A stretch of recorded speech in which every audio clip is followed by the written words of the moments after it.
Et on passe à la chronique Tech 24. Guillaume Gralet, bonjour. Vous allez vous faire l'apôtre aujourd'hui de la deuxième vie électronique, mais pour un produit pas tout à fait comme les autres. Oui, c'est un petit peu ma Madeleine de Proust. C'est un Minitel, vous l'aurez reconnu, Judith. 4,5 kilos de bonheur, de bons souvenirs en tout cas me concernant. Parfois des factures un petit peu salées. Il y a toujours le clavier. Tout ça, c'est d'origine. J'ai réussi à en chiner un pas trop cher, puisqu'on en trouve énormément sur tous les sites. Mais pourquoi on en parle aujourd'hui ? Eh bien, c'est parce qu'une bande de passionnés a eu l'idée.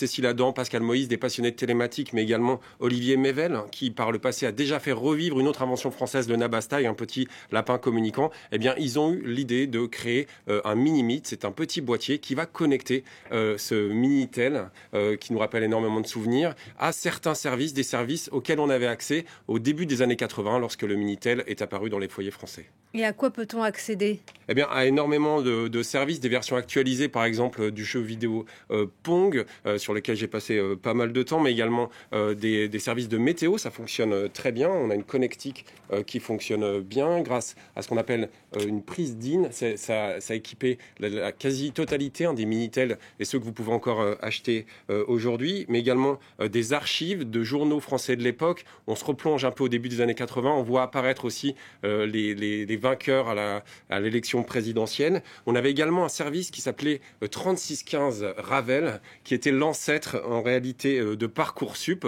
On y passait parfois de longues minutes. On attendait également des résultats d'examen. Alors, reste un mystère, pourquoi on peut ressentir une certaine nostalgie vis-à-vis du Minitel ? C'est la question que je me suis posée. J'ai posé la question à Olivier Mével, qui fait revivre ce Minitel, et il explique que c'est à la fois un objet pionnier et un objet méprisé. C'est un objet pionnier parce qu'il nous permettait d'accéder à des services télématiques un petit peu en avance. C'était comme une petite révolution, mais en même temps, ça a été méprisé parce qu'il était loin de fournir tous les services qui a permis de rendre notamment Internet. Et il y a toute une communauté de nostalgie qui veut faire revivre cette technologie pour dire, eh bien, la France, on n'était peut-être pas si nul. D'ailleurs, c'est un objet qu'on aurait pu voir dans Mythologie de Roland Barthes, par exemple. Et pourtant, vous avez quelques regrets. Oui, j'ai un petit pincement au cœur parce que lorsqu'on regarde l'accueil qui a été réservé au Minitel, eh bien, on voit qu'il y a eu énormément de curiosité. La curiosité de figure dans l'informatique. Steve Jobs avait envoyé quelqu'un acheter un Minitel en France et il en avait un dans son domicile de Palo Alto. Ça a été également le cas d'Al Gore. Vous savez, Al Gore qui a été connu pour son ouvrage, sa théorie des autoroutes de l'information. Tout le monde regardait un petit peu la France avec envie. On avait même envie d'aller faire le tour du monde, mais comme l'explique Bruno Lussatois, on nous dit que le monde entier nous envie les Minitel, mais il n'y a pas vraiment eu un succès en dehors des frontières de l'Hexagone. Et cette histoire, ça vous rappelle une autre histoire, celle du réseau Cyclades, où l'on voit que les Français ont failli inventer Internet ? Oui, alors c'est une histoire que je trouve absolument formidable. J'ai eu la chance de rencontrer Louis Pouzin. Louis Pouzin, c'est un ingénieur diplômé de Polytechnique qui a passé 2 ans au MIT de 1963 à 1965. Et je vous propose, il a véritablement inspiré, vous savez, la création d'Internet tel qu'on le connaît ici. Il était alors à l'INRIA. Je vous propose de l'écouter quelques secondes, Judith. J'ai intégré l'IRIA quand le gouvernement de Gaulle, à l'époque, avait décidé de faire un réseau comme l'ARPANET. C'est à partir de ce moment-là que je me suis plongé dans les réseaux. Il n'y avait pas grand-chose à lire d'ailleurs à l'époque. Il y avait une demi-douzaine de bons documents. Et puis, il n'y a pas de machine. Donc, il fallait démarrer avec des machines style C2I qui tiennent ce surface entre ici et le mur. Et donc, avec à peu près aucun logiciel destiné au réseau, et puis assez peu de gens qui les maîtrisaient au plan technique.